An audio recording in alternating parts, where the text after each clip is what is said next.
Hello students, hoping that you are all fit and fine and safe at your own homes. Alright, so पिछली video तक हमने discuss किए थे इस chapter के सारे कॉन्सेप्ट्स मशीन के बारे में, एक से एक चीज़ हमने बहुत ही अच्छे तरह से आपको एक्सप्लेन की थी और हम ये मान के चल रहे हैं कि आपको वो सारी चीज़ें अच्छी तरह से समझ आ गई हैं। तो जो पहली मशीन हमने डिस्कस की थी लिवर, वो 3 तरह के थे, class 1, class 2 and class 3 lever. Class 1 lever किसी भी तरह की एडवांटेज दे सकता है, greater than 1, less than 1, equal to 1, और क्लास 1 लिवर में जो फलक्रम है वो in between load and effort के था। ठीक है। क्लास 2 लिवर हमेशा ही एक्ट करता है एज अ फोर्स मल्टीप्लायर, क्योंकि उसकी मैकेनिकल एडवांटेज हमेशा ही क्या है, ग्रेटर देन 1, और उसमें क्या है, लोड है जो वो फलक्रम और एफर्ट के कहीं ना कहीं इन बिटवीन है। ऑलराइट, तो तीसरा जो लिवर है दैट इज क्लास 3 लिवर, उसमें जो हमारा एफर्ट है वो कभी ना कभी फलक्रम और लोड के सेंटर में एफर्ट है जो कहीं इन बिटवीन उन दोनों के आ रहा है। तो क्लास 3 लिवर एक्ट करता है एज अ स्पीड मल्टीप्लायर। ठीक है। उसके बाद हमने डिस्कस की pulleys, single fixed pulley, single movable pulley, फिर हमने उनको कंबाइन किया and then we have discussed about the block and tackle system. Alright, तो अब अगर हम एक बारी दोबारा से अगर रिवाइज करने की कोशिश कर रहे हैं, तो जो हमारे पास लिवर है, जो हमारे पास लिवर सिस्टम है, उसमें हमें एक दो चीजें ही याद रखनी है कि जो मैकेनिकल एडवांटेज है that can be equal to 1, greater than 1 और लेस देन 1। ये तीनों ही चीजें क्लास 1 लिवर है जो अच्छे तरीके से ओबे करता है। क्लास 2 लिवर में मैकेनिकल एडवांटेज ग्रेटर देन 1 और क्लास 3 लिवर में जो मैकेनिकल एडवांटेज है दैट इज लेस देन। और ये जो एंटायर लिवर सिस्टम है, this is based upon, this entire lever system is based upon the movement of force और we would say turning moment. इसमें हमने क्या डिस्कस किया था कि moment that is sum of clockwise moment हमेशा equal होंगे सम ऑफ एंटी क्लॉकवाइज मोमेंट के, और हमेशा हम मोमेंट किसके अबाउट निकालते हैं, this is always about the fulcrum. ये हमेशा हमें निकालना है अबाउट द फलक्रम। ऑलराइट, इसमें जो हमने मैकेनिकल एडवांटेज का फॉर्मूला निकाला था that was the effort arm by load arm. Alright, depending upon the position of the fulcrum or the three things, that is the fulcrum, load and effort, we can decide whether the mechanical advantage is less than 1, greater than 1 or equal to 1. all right, ये हमारे पास था हमारा liver system. all right, this was all about the liver system. चलिए, इसके बाद हमने discuss किया था about the police. पुलिस में हमने डिस्कस की, पुलिस में अगर हमारे पास है सिंगल फिक्स्ड पुली, सिंगल फिक्स्ड पुली अगर हम मान के चल रहे हैं कि जो फ्रिक्शन है उसका कोई हम रोल प्ले नहीं हो रहा, ऑलराइट, तो इस केस में एफिशिएंसी हमेशा 1 आएगी। इसका मतलब मैकेनिकल एडवांटेज और वेलोसिटी रेशियो भी सेम है। सिंगल फिक्स्ड पुली में वो होते कितने हैं, इक्वल्स टू 1। फिर हमने डिस्कस किया single movable pulley, single movable pulley में भी एफिशिएंसी 1 है फ्रिक्शनलेस कंडीशन में। Mechanical advantage equals to velocity ratio, इसमें ये किसके बराबर थे, 2 के, that we have already discussed. ठीक है, लेकिन इसमें एक दिक्कत थी कि इसमें हमें वर्क करना पड़ रहा था against the gravity, so in order to avoid that but we wanted to be a force multiplier, फिर हमने इन दोनों को कॉम्बिनेशन में यूज किया। So the third system was the combination of pulleys. तो इसमें हमने डिस्कस किया again efficiency 1 if it is frictionless surface and mechanical advantage equals to velocity ratio equals to 2 raised to power n, where n is the total number of movable pulleys. इसमें ये चीज याद रखने वाली है कि n क्या है, these are the total number of movable pulleys. total pulleys नहीं, कितनी movable pulleys हैं उसमें, सिर्फ वो डिस्कस करना है हमें। next was the block and tackle system. Next is the block and tackle system. अब ये जो ब्लॉक एंड टैकल सिस्टम था, इसमें भी एफिशिएंसी जो है हमारी 1 आती थी जब जो फ्रिक्शन वाला कंसेप्ट हमने नहीं लिया कंसिडरेशन में। तो इसमें it is always equals to n, where n is the total number of pulleys. where n is the total number of pulleys. Alright, जहां पे n है जो वो टोटल नंबर ऑफ पुलिस है, अगर n 5 है तो इसका मतलब उसकी मैकेनिकल एडवांटेज भी 5, वेलोसिटी रेशियो भी 5 और एफिशिएंसी 1, सिर्फ उस केस में जब हमने बीच में फ्रिक्शन को डिस्कस नहीं किया. Alright, so this was all about the brief of the lever and the pulleys that we have discussed in this chapter. Alright, तो चलिए अब हम पहला न्यूमेरिकल है जो वो देखते हैं वो किस तरह से सॉल्व होगा. Let us just talk about those things. Alright, so पहला जो हमारा न्यूमेरिकल है that is about a liver.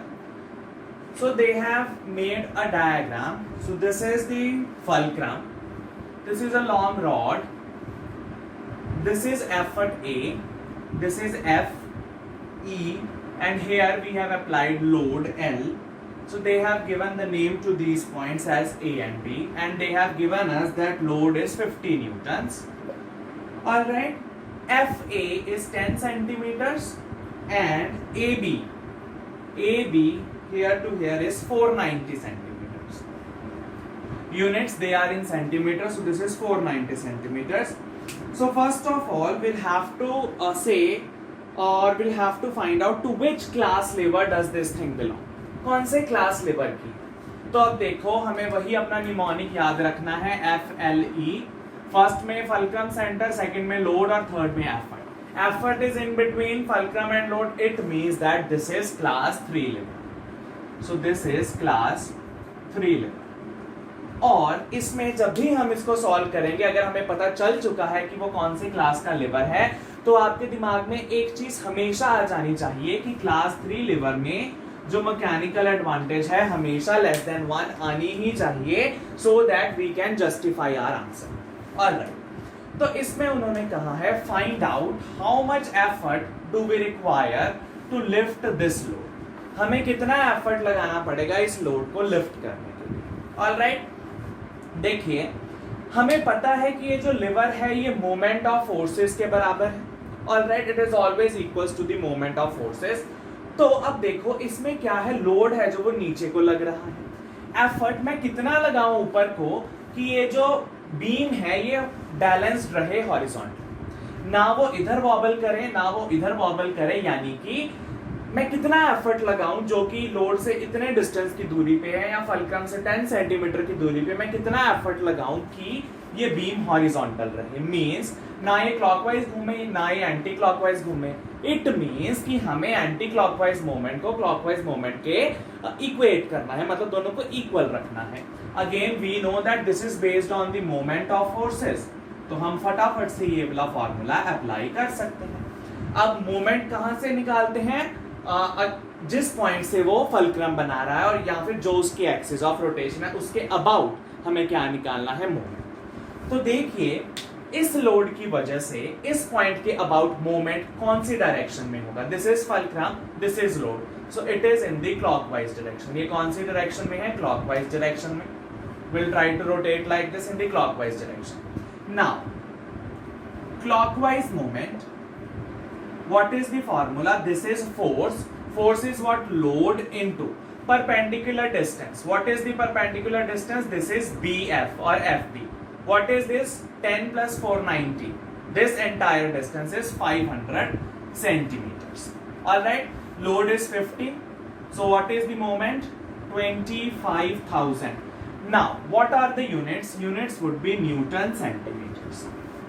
Alright, so it is Newton centimeters. Good. What about the anti-clockwise movement? अब लोड की वजह से क्लॉकवाइज है तो इट इज श्योर कि एंटी क्लॉकवाइज आएगा एफर्ट की वजह से, so that it will remain balance. तो एफर्ट की वजह से जो एंटी क्लॉकवाइज मूवमेंट आ रहा है about this, so this is the perpendicular distance and effort will have to find E into what is the perpendicular distance, FA, that is 10. So E into 10. Now in order कि ये जो हमारे पास rod है ये balanced हो तो ये दोनों moment equal, so clockwise moment equals to anti-clockwise moment. So let us put it into the equation. 1000 equals to E into 10. E into 10.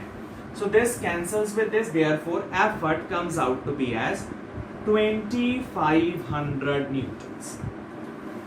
So हमें कितना एफर्ट अप्लाई करना पड़ेगा 2500 न्यूटन का ताकि ये जो रॉड है हमारे पास क्या रहे, balanced, so that this rod can be balanced. Alright, तो ये हमारे पास था एक सिंपल सा लिवर का क्वेश्चन।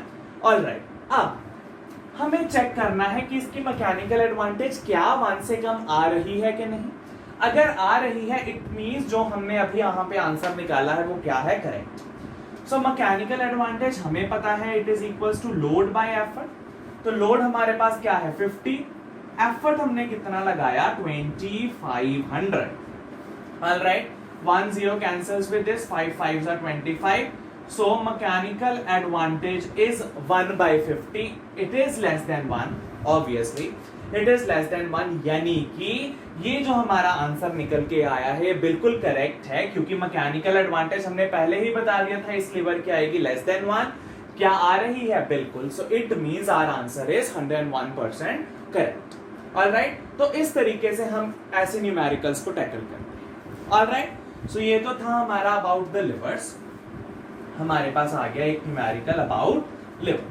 तो चलिए अब हम नेक्स्ट न्यूमेरिकल डिस्कस करते हैं। That numerical will be related to the pulley और pulley system. So let us see what is the next numerical. Next numerical says there is a single fixed pulley and a movable pulley. तो हमारे पास दो case हैं। एक side पे हमारे पास है single fixed पुली, दूसरी साइड पे है हमारे पास single movable pulley. Single movable pulley. Alright, उन्होंने कहा है बोथ आर सेपरेटली यूज्ड, अलग अलग यूज कर रहे हैं हम उसको, to lift a load of 50 kgf। यहां पर भी लोड 50 kgf ही उठाना है, यहां पर भी लोड हमें 50 kgf ही उठाना है। Now they are asking compare the efforts applied. इस केस में कितना एफर्ट अप्लाई करना पड़ेगा, इस केस में कितना, और हमें उनके बीच में कंपैरिजन करना है। कंपैरिजन मींस कि हमें बताना है इनकी रेशो क्या होगी एफर्ट अप्लाई करने की। तो हमने ये ऑलरेडी डिस्कस किया है, अगर सिंगल फिक्स्ड पुली है तो mechanical advantage equals to 1, it means load by effort equals to 1, it means load है जो वो एफर्ट के क्या होगा, बराबर। तो लोड कितना लगाना पड़ेगा हमें इस केस में, sorry load is 50, so effort भी कितना लगाना पड़ेगा हमें इस केस में 50 kgf। 50 kgf का हमने क्या लगा दिया effort in this case. Alright, so this is effort in the case of single fixed pulley. So EF, F और फिक्स्ड पुली। नाउ हमें पता है मूवेबल पुली की मैकेनिकल एडवांटेज क्या है 2, it means load by effort क्या है 2, it means effort क्या है load bye 2। So effort equals to load by 2. So what is load? 50 by 2, 25 kgf. So it is 25 kgf. Effort कितना apply करना पड़ रहा है? Effort in movable pulley is 25 kgf. Alright, now let us take the ratio. EF to EM equals to, EF है 50 is to this is 25. So this is equals to 2 is to 1. यानी कि इस case में single fixed पुली में हमें दुगना effort लगाना पड़ रहा है as compare to single movable pulley. So this was the simple question about this, the comparison part about single fixed and single movable pulley. तो ये चीज आपको हमेशा डिराइव नहीं करनी कि सिंगल मूवेबल पुली की पहले हम डिराइव कर रहे हैं मैकेनिकल एडवांटेज कितनी है, no, just straight away move to the answer if you know the generalised formula. Alright, good. So let us now see there is in a block and tackle system consisting 3 pulleys. तो information लिखते चल रहे हैं हम। So there is a block and tackle system. कितनी police हैं? There are 3 police. 3 police मतलब हमें पता है कि इसमें 2 ब्लॉक्स होते हैं, अपर और लोअर ब्लॉक। हमने एक कंडीशन डिस्कस की थी कि ऊपर वाला जो ब्लॉक है वो हमेशा उसके पास ज्यादा पुलिस होंगी as compare to lower block. तो यानी कि अपर ब्लॉक में, see one question could be like this, how many police are there in upper block? So there are 2 police and in lower block it is 1 police. ऊपर वाले block में हमारे पास 2 police है और नीचे वाले ब्लॉक में हमारे पास है 1 police. A load of 75 kgf is raised with an effort of 25 kgf। यानी कि हमें लोड 75 उठाना है, कितने एफर्ट से? 25 kgf के एफर्ट से find the mechanical advantage, velocity ratio and efficiency. हमें मैकेनिकल एडवांटेज, वेलोसिटी रेशियो और एफिशिएंसी निकालनी है given there is no mass of pulley का कोई भी मास नहीं है, and this is a case of frictionless motion. इसमें जो भी मूवमेंट हो रही है उसमें किसी केस में हमने फ्रिक्शन नहीं ली। तो जब ये चीज आ गई तो इतना तो हमें पता है कि एफिशिएंसी तो इस केस में हमेशा ही 100% आएगी। ऑलराइट, सो एफिशिएंसी का पार्ट तो बिना देखे ही सॉल्व हो जाएगा, क्योंकि हमने कोई मास नहीं लिया, कोई फ्रिक्शन नहीं ली। इट मींस जितनी मैकेनिकल एडवांटेज है उतनी ही क्या आ जाएगी, velocity ratio. Alright, let it be mechanical advantage is load by effort. Load कितना है 75, एफर्ट कितना है 25, ये कितना आ गया 3। Mechanical advantage equals to 3। अब अगर उन्होंने दिया ही नहीं कि डिस्टेंस मूव बाय एफर्ट या लोड कितना है, तो हम velocity ratio as it is तो निकाल नहीं सकते by using formula. But we know that there is no friction, there is nothing, so it means mechanical advantage और वेलोसिटी रेशियो हमेशा इक्वल आएंगे। सो मैकेनिकल एडवांटेज भी 3, वेलोसिटी रेशियो भी 3, efficiency होती है हमारे पास mechanical advantage by velocity ratio. So 3/3 it means it is 1, efficiency is 1 और 100%, so it matches with this efficiency. अब दूसरी चीज, अगर बाय चांस वो हमें ये वाला डाटा भी ना देता, अगर वो हमें ये वाला डाटा भी ना देता तो भी हम मैकेनिकल एडवांटेज, वेलोसिटी रेशियो और एफिशिएंसी निकाल सकते थे। क्यों? कितनी पुलिस हैं? 3। केस कैसा है? Frictionless. So it means mechanical advantage, velocity ratio equals to n, where n is the total number of pulleys. कितनी है? 3। तो मैकेनिकल एडवांटेज भी 3, वेलोसिटी रेशियो भी 3, efficiency is mechanical bye velocity ratio, तो 3/3 1। सो mechanical advantage भी 3, हमारी भी 3, velocity ratio 3, हमारी भी 3, एफिशिएंसी इज 3/3 और इधर भी 1 और 100%। इट मींस ये डाटा भी हमारे पास क्या था, जो नहीं चाहिए था। So this is an unrequired data. तो हम इतने के डाटा से भी ये वाले सारे आंसर्स हैं जो वो निकाल सकते हैं। Alright, so this is a superfluous data. We didn't require this data as it is. Alright, so this is about a simple again numerical of the block and tackle system. Alright, तो ये तो था हमारे पास एक बड़ा ही अच्छा सा numerical जो कि बहुत ही सिंपल कॉन्सेप्ट से हमें पता चल सकता है। Alright, now we are taking one more numerical into consideration. So it says that there is a block and tackle system which has the velocity ratio 3. So अब हमारे पास फिर से वो कह रहे हैं कि हमारे पास एक सिस्टम है which is block and tackle. तो हमारे पास block and tackle system, इसमें velocity ratio उन्होंने कहा है 3 है, velocity ratio is 3. Draw label diagram. तो अगर velocity ratio 3 है, हमें पता है block and tackle में velocity ratio 3 का मतलब है जितनी वेलोसिटी रेशियो उतनी ही नंबर ऑफ पुलिस। तो नंबर ऑफ पुलिस कितनी है? 3। तो ऊपर वाले ब्लॉक में आप 2 पुलिस बना लो, नीचे वाले ब्लॉक में आप 1 ही पुलिस बना लो। अब डिपेंड करता है हमारा हुक सिस्टम कैसा होगा।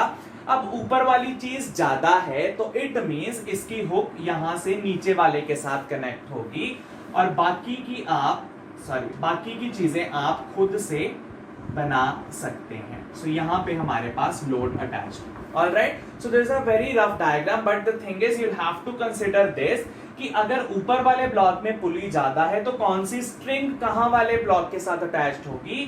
तो ऊपर वाली स्ट्रिंग नीचे वाले ब्लॉक के साथ कनेक्ट होती है। अगर बराबर हो तो नीचे वाली स्ट्रिंग ऊपर वाली पुली के साथ कनेक्ट होती है। सो this is a very very important point. Alright, अब क्योंकि number of police in the upper block वो ज्यादा है तो ये वाली हुक जो नीचे वाली हुक है उसके साथ ये स्ट्रिंग अटैच्ड होती। अगर दोनों का नंबर सेम है तो नीचे वाली स्ट्रिंग ऊपर वाली हुक के साथ कनेक्ट होती। Alright, so this is a very very important point, हमें एफर्ट यहां से लगाना है। Alright, so this is just a rough diagram. So velocity ratio हमारे पास उन्होंने 3 दी है तो हमने वेल लेबल डायग्राम बना ली। So it is not well label at all. Alright, points of application, load हमारा इधर लग रहा है, एफर्ट हमारा नीचे को लगेगा। Alright, a man can exert a pull of 200 kgf. Man maximum effort अपना लगा सकता है 200 kgf, इससे ज्यादा नहीं। What is the maximum load that he can carry. अब वो कितना लोड मैक्सिमम कैरी कर सकता है if its efficiency is 10%, sorry efficiency is 60%। अगर इसकी efficiency 60% है, मतलब कि इस केस में हमने weight of the pulley, friction, ये सब चीजें कंसीडर की हैं, जिसकी वजह से 40% of the energy is wasted in overcoming those restrictions। इसका weight भी है इस लोअर ब्लॉक का, as we have discussed earlier, friction भी है, तो कुछ एनर्जी हीट में भी लॉस होगी, इन ओवरकमिंग द फ्रिक्शन भी लॉस होगी, सो उसकी वजह से 40% एनर्जी इज लॉस, तो ये हमारे पास 60% बच गई है energy. Alright, if the effort end moves a distance of 60 centimeters, यानी they have given us D E, हमें डीई पता चल गया है as 60 centimeter. What distance does load move, तो लोड कितना डिस्टेंस मूव करेगा, लोड कितना डिस्टेंस मूव करेगा। अब ये वाला न्यूमेरिकल कुछ बेटर है पुराने न्यूमेरिकल से। सबसे पहली चीज तो आपके ये डायग्राम आनी चाहिए, ये हुक अरेंजमेंट आना चाहिए, वो आ गया, ठीक है। अब आपको ये रीजन पता होना चाहिए इसका एफिशिएंसी 60% क्यों है, क्योंकि हमने लोअर ब्लॉक का वेट भी माना है जो ये वो अपर ब्लॉक टैकल कर रहा है। Alright, this is fixed from here. Alright, अब और किसकी वजह से एफिशिएंसी में डिक्रीज आ गया, क्योंकि हमने फ्रिक्शन भी कंसीडर की, weight of the lower block भी कंसीडर किया, तो कुछ एनर्जी हमारी उस फ्रिक्शन को ओवरकम करने में भी निकल गई। ऑलराइट, तो इन सब की वजह से एफिशिएंसी हमारे पास जो रह गई वो क्या है, 60%। अब दूसरे तरीके से एक क्वेश्चन आ सकता है कि 40% of the energy is lost, 40% of energy is lost, तो बची कितनी हमारे पास, 60%। Alright, so this statement can also be like this, तो 60% बच गई हमारे पास। अब मैंने आपको कहा था एफिशिएंसी जितनी मर्जी कम हो जाए, लेकिन एक क्वांटिटी है जो बिल्कुल भी चेंज नहीं करती, that is velocity ratio. This is always equals to the ideal case of this 3 pulley system. अब 3 पुली सिस्टम में वेलोसिटी रेशियो तो 3 रहती ही है। अभी हम कैलकुलेट करेंगे mechanical advantage which is not 3, it will be less than 3। Alright, velocity ratio को कोई चेंज नहीं आता इस फ्रिक्शन और इन सभी वेट के विद रिस्पेक्ट। ऑलराइट, तो अभी तो हमारे पास ये वाला पार्ट है, तो से हमें पता है velocity ratio is 3, velocity ratio is de by dl, distance moved by effort to distance moved by load. Velocity ratio है 3, एफर्ट ने कितना डिस्टेंस मूव किया, 30, will have to find out the distance moved by load, so 3 2s are 6, dl is 20 centimetres. तो load ने कितना distance move किया, 20 centimetre. The load will move 20 centimetre if effort will move 60 centimeters. All right, so this is one of the cases. All right, now what do we have to find? We'll have to find out the mechanical advantage. So हमें पता है efficiency equals to mechanical advantage by velocity ratio. So efficiency 60%, it means 60 by 100. Mechanical advantage we'll have to find out. Velocity ratio, what is the velocity ratio? Velocity ratio is 3. Velocity ratio हमारे पास आ गई 3, so mechanical advantage equals to 6 3s are 18 by 100, so mechanical advantage is, so we will see what this, so it is 1.8। तो mechanical advantage हमारे पास आ गई 1.8, यानी कि ऑब्वियसली ये 3 से तो कम है, सो this is not an ideal case. इतनी एफिशिएंसी कम होने की वजह से मैकेनिकल एडवांटेज 3 से भी कम हो गई है, तो मतलब कहने का एफिशिएंसी बदलने से मैकेनिकल एडवांटेज पे फर्क पड़ता है, लेकिन वेलोसिटी रेशियो पे कोई भी फर्क नहीं पड़ता। वेरी वेरी इंपॉर्टेंट पॉइंट, ये तो आपको अपने दिल में छपा लेना है पॉइंट की वेलोसिटी रेशियो है जो वो ये हमेशा किसके इक्वल होती है, velocity ratio of the ideal case. अब 3 पुली है, कोई फ्रिक्शन नहीं, तो velocity ratio 3, velocity ratio will be equals to n number of pulley, so it is 3। इसको एफिशिएंसी से कोई भी फर्क नहीं पड़ेगा, फर्क इसको पड़ेगा only to the mechanical advantage. Alright, एक पार्ट हमारा रह गया, they wanted us to find out the load. अब मैकेनिकल एडवांटेज आ गया है 1.8, सो हमें पता है कि mechanical advantage is load by effort, load by effort. Mechanical advantage क्या है 1.8, लोड क्या है फाइंड आउट करना है हमें, एंड एफर्ट क्या है 200। So this is simple, L equals to 1.8 into 200, so 8 into 36, so 360 kg।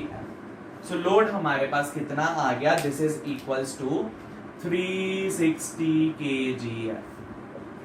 ठीक है, तो इससे भी हमें पता चल रहा है कि इसी मैकेनिकल एडवांटेज ग्रेटर देन 1, यानी कि लोड ज्यादा है और एफर्ट हमें कम लगाना पड़ रहा है to pick up this load. Alright, so load is 360 kgf and effort here is 200 kg।